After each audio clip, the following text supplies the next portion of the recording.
Dakta Radio, bijak dan cerdas. Rekan Dakta pukul 7.10 waktu Indonesia Barat dan rekan Dakta akan kami hadirkan dialog suara Bekasi kerjasama DPRD Kota Bekasi bersama anggota Komisi 4 DPRD Kota Bekasi Haji Solihin dengan tema kekurangan guru, bagaimana nasib dunia pendidikan di Kota Bekasi. Suara Bekasi kerjasama Radio Dakta dengan Sekretariat DPRD Kota Bekasi. Dan rekan Dakta kami sudah tersambung dengan Pak Solihin. Assalamualaikum Pak Solihin. Waalaikumsalam warahmatullahi wabarakatuh. Apa kabarnya Pak Solihin? Alhamdulillah baik, Mbak. Alhamdulillah baik. Pak Solihin, kita akan memperingati Hari Guru Nasional pada 25 November mendatang. Tentu ini menjadi perhatian kita semua karena pendidikan merupakan modal dasar bagi bangsa untuk terus maju. Tentunya guru menjadi tombak ini semua, memberikan teladan dan juga hal-hal yang baik juga. Bagaimana kalau Pak Solihin melihat guru di Kota Bekasi ini, silakan. Baik, selamat pagi pemirsa Dakta yang berbahagia. Bahwa kami sebagai anggota DPRD Kota Bekasi Komisi 4 ini tentunya konsentrasi terhadap kekurangan guru. Artinya guru itu sebagai ruh dan jantung anak-anak kita, bagaimana anak kita cerdas, pintar untuk kedepannya, untuk mengisi bangsa kita ke depannya, Mbak. Itu yang saya anggap yang paling penting gitu, Mbak. Ya, kalaupun melihat apakah memang sudah merata nih Pak guru di Kota Bekasi khususnya?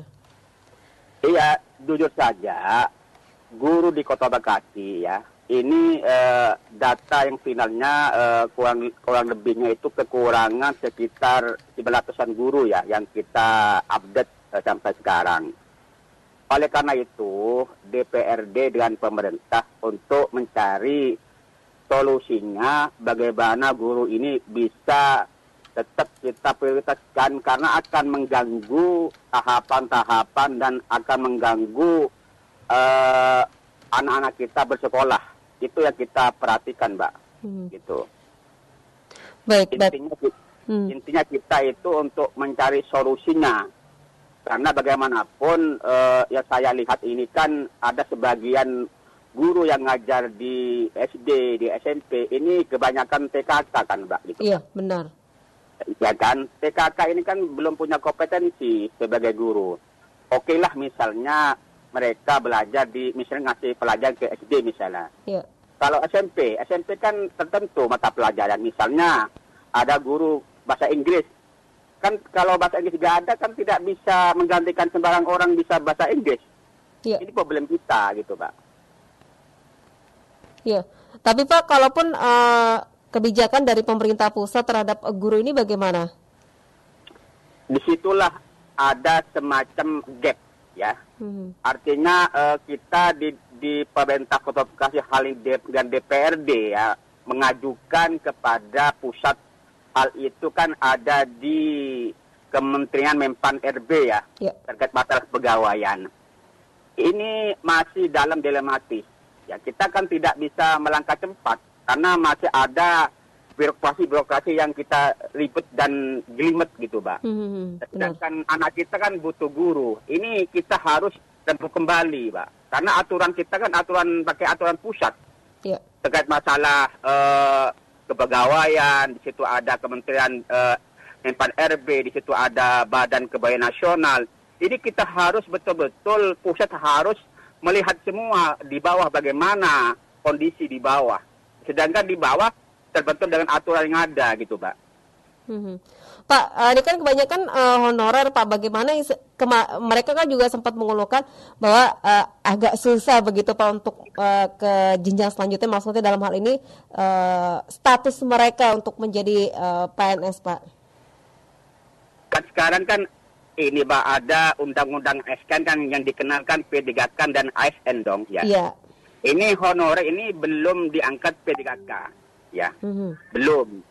Nah, dan juga kalau nanti misalnya mereka guru ini misalnya diangkat P3K, nanti bebannya juga fiskal kita, Pak, keuangan APBD kita, ya kan?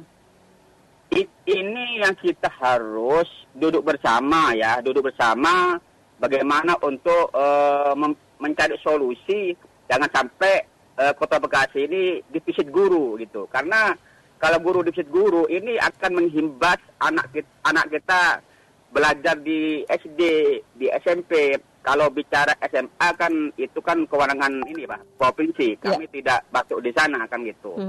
Benar. Maka kami di DPRD Komisi 4 ini lagi merumuskan langkah-langkah apa. Yang penting bagaimana kepedulian pusat kepada ini daerah, Pak. Gitu. Baik. Atau mungkin menyesuaikan dengan keputusan pusat Pak untuk terkait dengan hal ini? Intinya kita sudah mengajukan, ya mungkin nanti Radio Dakta mengundang inilah PJ atau Disdik karena mereka ini sektornya mereka bicara teknisnya. Iya. Kalau DPRD kan skala kebijakan makronya. Iya. Untuk bagaimana mendorong jangan sampai artinya kita kekurangan guru. Inilah yang kami dorong kepada pemerintah daerah PJ dan Disdik untuk segera mencari solusinya, ya kan begitu tuh, karena itu ranahnya eksekutif, kan begitu. Karena kami sebagai anggota DPRD mendorong betul itu, karena kita dalam konteks bicara kebijakan makronya, Pak, teknisnya ada di eksekutif, yang gitu. Baik, tapi untuk mengawasi hal ini bagaimana Pak terkait dengan kebijakan-kebijakan yang memang diambil oleh pemerintah daerah? Ini sedikit agak lambatnya atau apa aturannya atau bagaimana. Maka nanti kami segera juga nanti dibahas di Komisi 4 dan juga kami di badan anggaran karena betul kami sebagai ada anggaran, kami juga menanyakan terkait masalah anggarannya, masalah guna bagaimana, kan begitu. Tapi saya sering mendorong itu, banyak sampai langkah-langkah ini lambat. Apalagi kita ini kan tahun 2025 ini kan menghadapi namanya itu bonus demografi kan gitu, Pak. Iya. Artinya bagaimana skill kita, anak kita untuk handal menghadapi hal-hal ini. Itu, Pak. Baik. Pak, tapi kan kalau untuk nanti di 2020 disesuaikan banyak agenda dari pemerintah pusat terkait pemilu, pilpres, pileg dan sebagainya. Kan nanti sedikit terhambat Pak untuk proses guru ini, Pak? Iya, arti gini, pemilu itu jangan dibawa ke kepentingan terkait masalah pendidikan ya.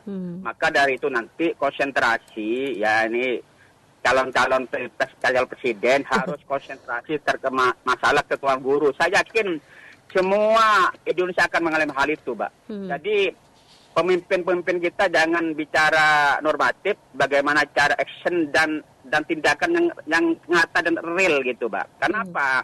Kita ini punya undang-undang otonomi daerah, kan? Tapi kita tidak bisa bergerak hal itu. Beda dulu tahun 1999 kepala daerah punya kebijakan untuk misalnya ada keuangan guru, bisa kita mengangkat guru, ya kan begitu. Terus nanti anggarannya kita pakai anggaran DAU, kan begitu. Sekarang kan kita aturan semua kan dipunya semua, Pak. Jadi menurut saya undang-undang otonomi daerah tidak full artinya kewenangan kepala daerah atau DPRD untuk mengatur hal-hal itu. Ini kejadian begini sekarang, Pak. Coba bayangkan sekarang. Sekarang yang ngajar di SD, di SMP itu saya lihat itu di lapangan itu banyak PKK, Pak, honore yang ngajar-ngajar. Apakah mereka punya kompetensi di bidangnya? Kan mohon maaf, bukan saya tidak menghormati dengan keahlian, tapi saya yakin tidak punya keahlian yang betul-betul dengan bidangnya kan gitu. Kalau SD saya bisa memahami. Kalau dia mengajar di SMP kan mereka kan harus megang satu pelajaran yang tentu, misalnya guru matematika misalnya. Kan khusus tuh, Pak. Kalau misalnya misal guru matematika nggak ada misalnya, siapa yang ngisi guru matematika? Atau tadi bahasa Inggris misalnya. Kalau misalnya guru bahasa Inggris nggak ada, siapa yang mengisi bahasa Inggris? Iya. Kan kasihan anak-anak kita. Itu, Pak. Baik, Pak. Kalaupun banyak pihak yang ingin adanya kompetensi dan kesejahteraan guru, sebenarnya kalau dilihat ini bagaimana Pak dari DPRD untuk Kota Bekasi? Gimana, Pak? Ya,